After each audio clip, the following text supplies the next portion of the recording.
Hi guys, and welcome back to the channel. Well, today I'm going to talk about how I managed to build everything and get everything set up and working for triple screens for flying my 737 MAX and my pmdg 737. Now the same process and everything will work the same if you have Flight Sim 2020 or Flight Sim 24. The same principles apply and the way of doing things is basically the same as well.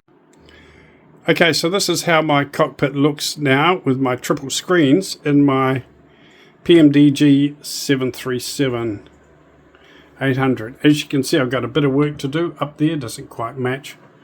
And the colors don't quite match, but we're going to talk about that a little bit later on in the video. This side is pretty much well spot on.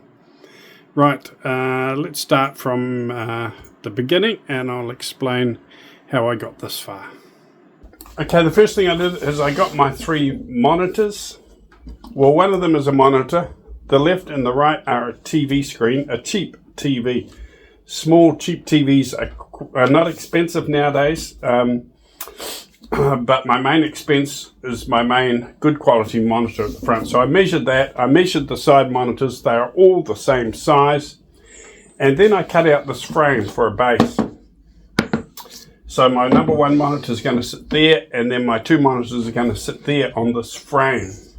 So they all sit exactly together at the same level. So this was my base. And then I made some legs for it, measured the height where I want the monitors to sit in front of me. Then I made some legs for it, just like a odd shaped coffee table really. I made some legs for it so it's sat, the part of the set on my desk, and it's part of these side wings stick out from my desk a little bit. But the fact that you've got three monitors on, it keeps it stable, it keeps the weight down, it keeps it in the right place. As long as you've got your legs all level, spaced out nicely. And then I covered it in the sides with some black non-slip mat. You know, the little rollers of non-slip rubber you can get to put on your table so that stuff doesn't slide around. Just those strips. Put some strips along the front so you can't see the legs. So that sits on my office desk just like that.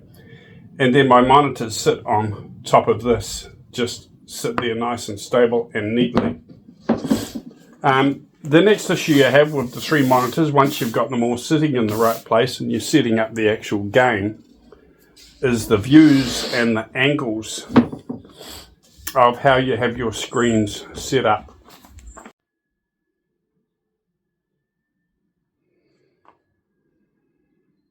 Right, I'm going to try and do some drawing here to explain the angle flidangles, how you have to have your screens when you're sitting in your chair in front of your flight sim. So this is the frame that I built here.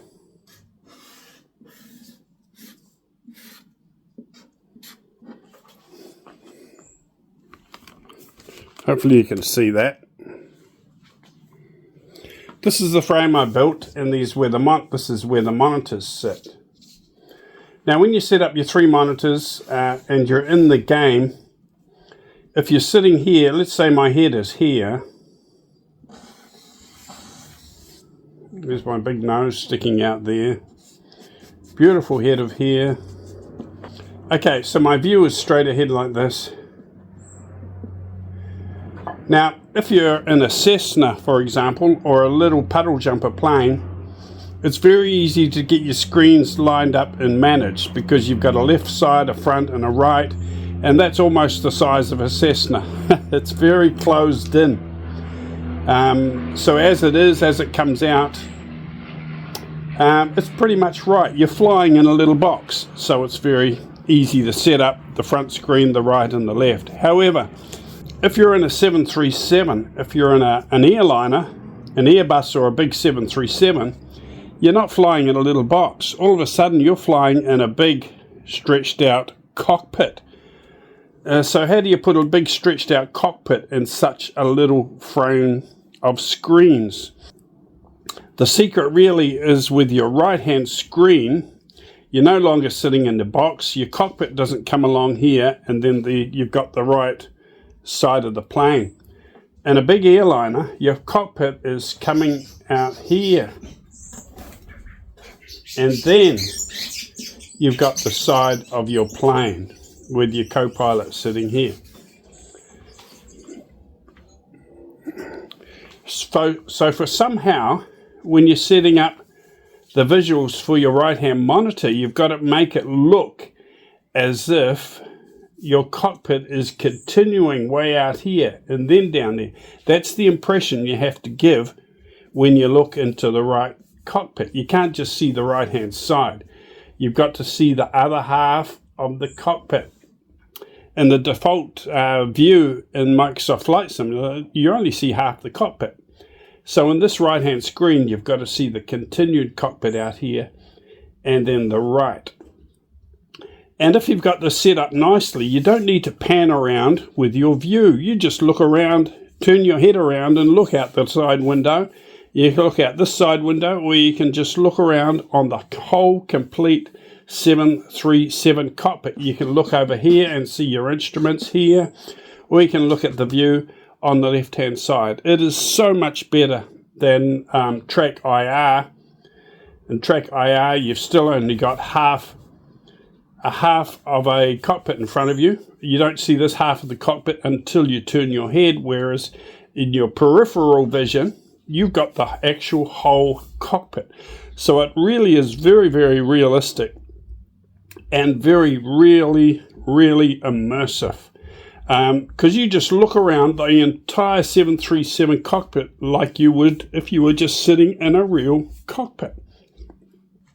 So what's really going to take your time, guys, and all the sweat, blood, sweat and tears, is to get the side cockpit looking like that it continues out this way to the right-hand side and then down.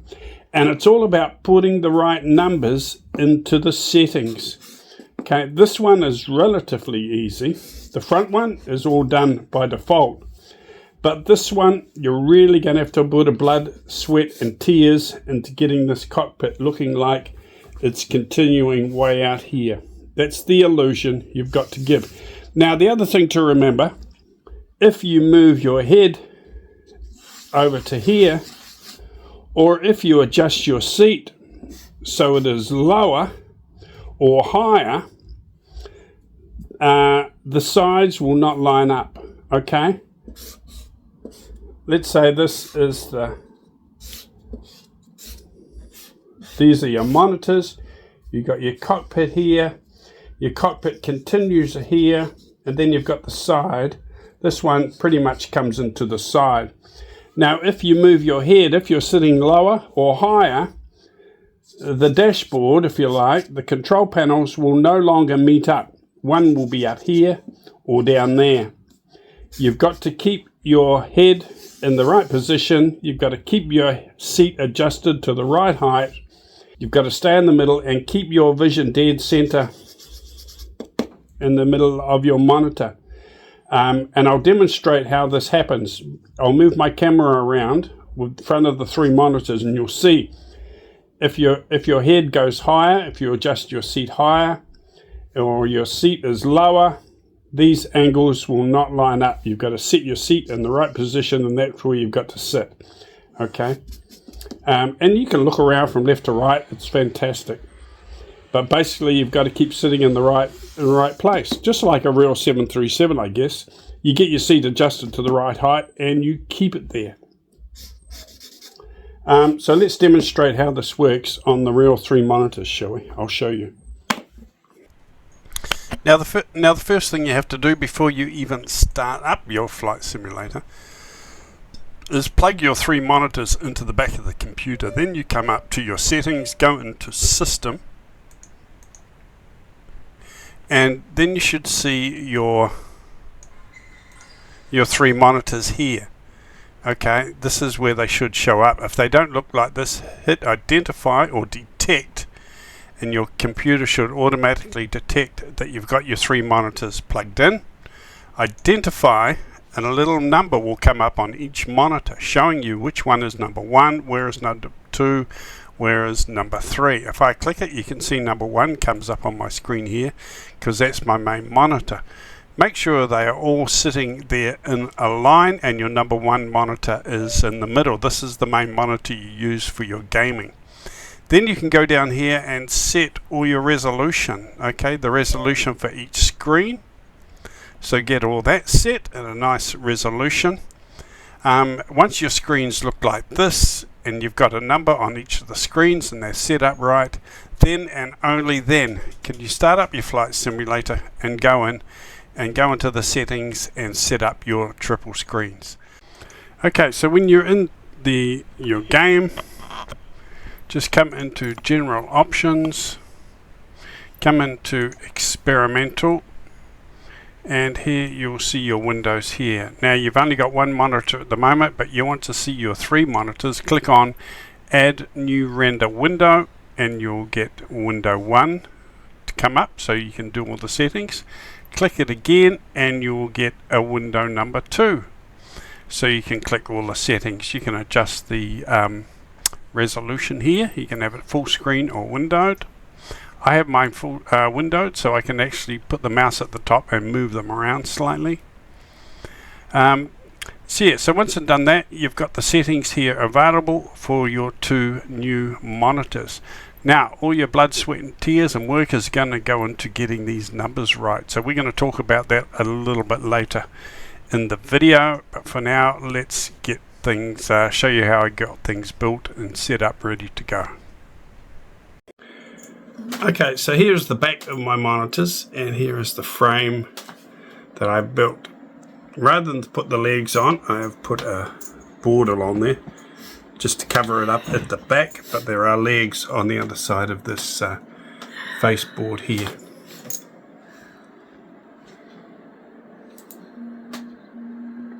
And down here on the other side you can see the strip of non-slip rubber that I've cut in a strip and stuck it along and around the front just to hide everything that's underneath so that it's not messy.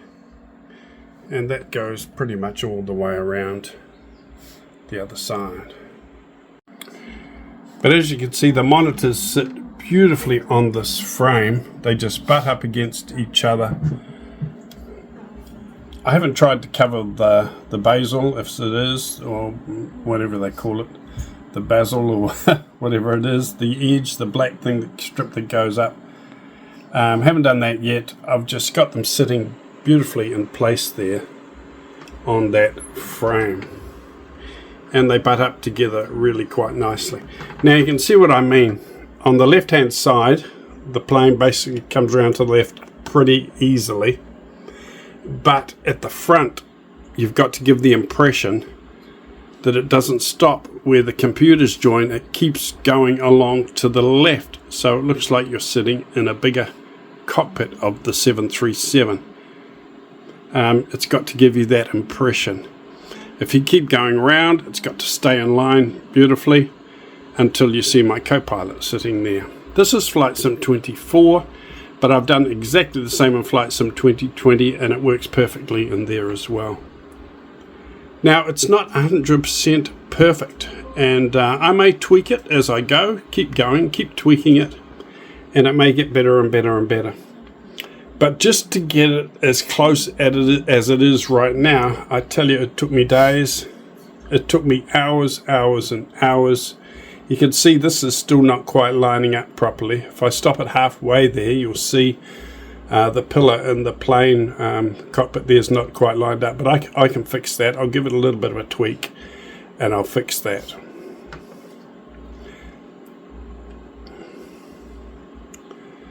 Okay, so let's sit my view there, and remember, when you're flying you don't actually use the panning controls to look around. You just turn your head and look around the cockpit as if you're sitting in a real plane.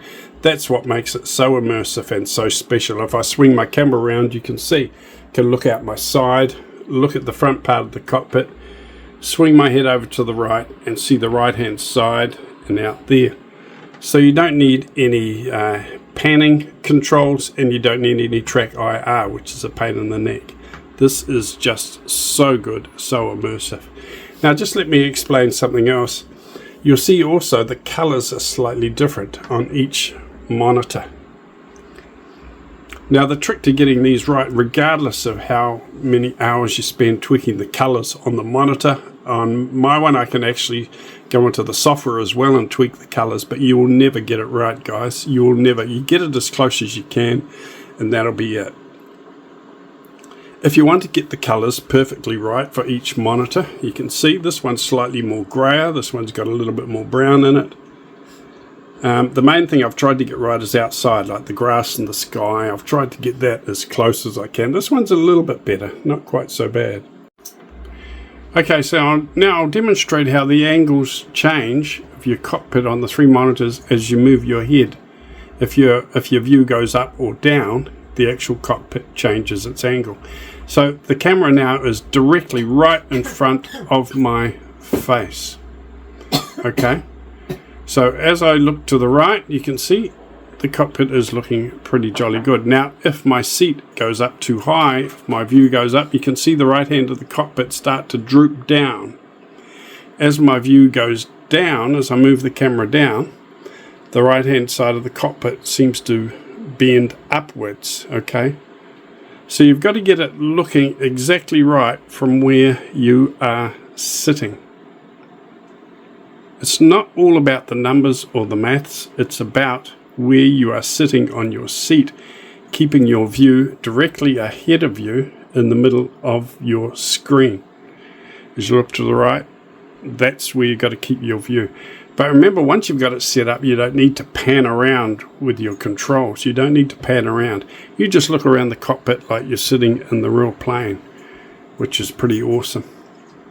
Very immersive. Now on the left hand side, you can see the EFB is not matching up. You've got the line not quite right there, and it's pretty hard to do. If I get the bottom line right, if I get that top edge of the EFB lined up, then something else doesn't line up. But as I'm not going to pan around, once I get it that pretty close, that's it. I don't need to change it. So I'm going to go into the settings, and I'm going to try and bring that left hand side of the EFB up a little bit. I'll try and do it while I'm holding the camera here. So I go into settings, and then I go into advanced settings, and the left hand monitor is set to window 1. So I'll go into window 1, and here's all the numbers and the settings here. Just got to move, never move 3 of them all together. Only move 1 a little bit, then go back and have a look at the change, and then come back and move it a little bit more. Don't change all of them, because you'll get completely lost and you won't know where you are. You just adjust 1 slider at a time. At the moment, that line is not matching up, so that is the vertical rotation offset. So I've got to slide it one way or the other. Remember the number where it was, okay? Minus 3.6, don't forget that. I'm going to slide it. It went up to 14. I think that'll be too far. But I'll save it, and I'll go back. And you have a look. See how it's moved? It's way, way out of place now. So I've got to go in again. Go into settings. Into advanced options. Window 1. Now this slider here has got to come down. It was 7 something before. Where was it before? It was about 7. Let's put it there and just see what happens when we go back. There we go. It's a little bit closer, but back where we were before. So I need to change it. I need to keep going until that line matches up. Okay, as you can see, I've got it pretty good lining up there now. The top edge of the cockpit along the top of the window doesn't quite match, but it's just about impossible to get everything perfect, I've discovered.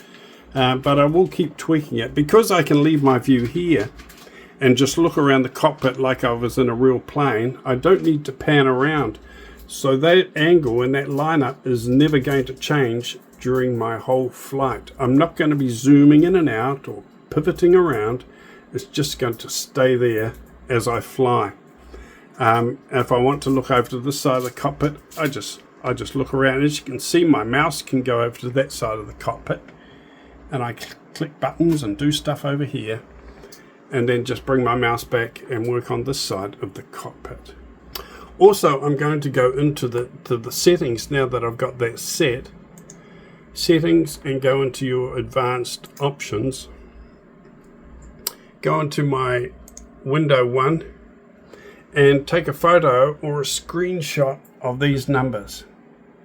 Now I'll put the camera on here so you can see it, guys, so that you can do it. You can put in these numbers. You don't need to do the sliders. You can actually type in the numbers. Okay, you just click on it with the mouse and type in these numbers, and then you will have the same screen settings as me. Pretty sure it will work, although everyone's monitors are different, so I can't guarantee it, but it will be a really good start. Hopefully you won't have to spend days and days on it like I did. So this is Flight Sim 24. Those are my that's my left hand monitor numbers. And if I go to window 2,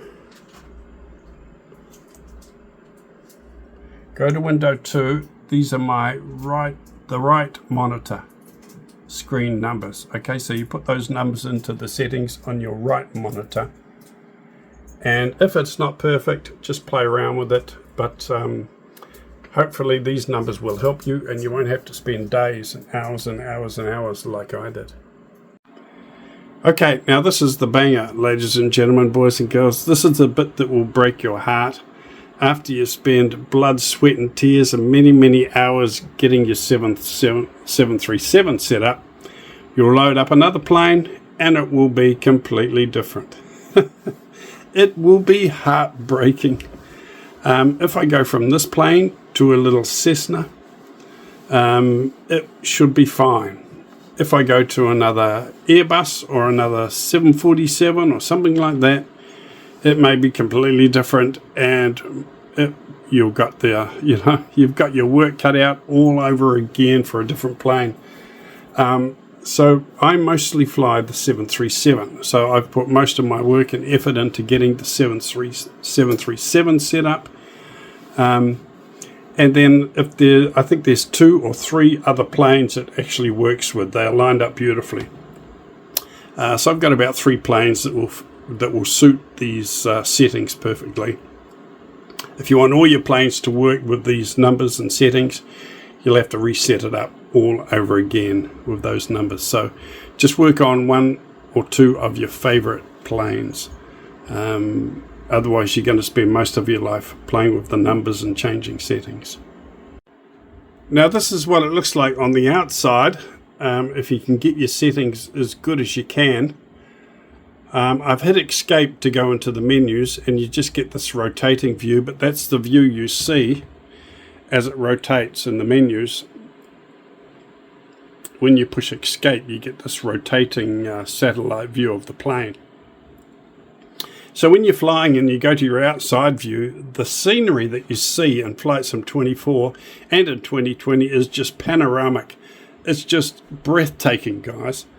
The views you can get with having 3 monitors is just breathtaking as you fly over the scenery, the mountains and the cities. It is just breathtaking.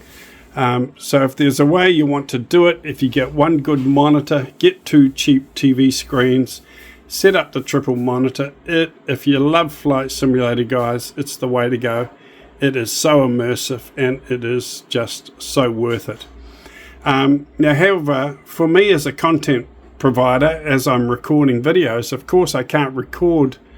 When I hit record, my software doesn't record the 3 monitors. It only records the monitor that's directly in front of me, which is number 1. So I may be flying with 3 monitors, but the people who are watching my videos will only see one main screen, the screen in front. Now, regards to the colors of the monitors, I've tried to get it as close as I can, but if you want your colors to be perfect, or the 3 monitors, you really need to buy 3 monitors exactly the same model, the same brand, and buy them at the same time, because if you get a different batch from a different batch of production, the color settings will be different. So if you can afford to, buy at least 2 monitors, your 2 side monitors, or 3 monitors, or 3 TV screens, cheap TV screens, buy them all together at the same time. And that way, all the color settings should be the same. You shouldn't have to work too hard to get it absolutely perfect. But a new batch of TV screens come out, or monitors come out, the color settings will be different, and you just won't be able to match it up perfectly, guys. I tell you, it changes all the time. But anyway, I've got it the best I can for mine, and it certainly is immersive. I really like it. So if I go back in here. Now this is the 767 that I bought. As you can see, it is not perfect. I got the 737 looking brilliant the way I like it, but now I come into my 767. It needs work again. I've got to change it all over again. I mean, it's not too bad. I could fly it like this, but really it changes from plane to plane. So just work on your favorite plane for a start, and hopefully your other planes, there may be 1 or 2 other planes that'll match up okay. Right, well, I hope you enjoyed that, guys. Don't forget to subscribe, and don't forget to leave a like and a cheeky little comment. Hope this has been helpful to you. If you feel like you want to go up another level with your flight simulator, you want to advance and sort of enhance your experience and make it a little bit more exciting, I would encourage you to try and work towards having triple monitors. It really is a game changer, guys. It adds a whole new level of fun and immersion, and the views are just stunning. Alright, I will see you on the next video. Thanks for watching again, and enjoy your flight simulator, guys. I'll leave you with the views of our beautiful Jet and Airways 737 MAX from iFly. Just beautiful.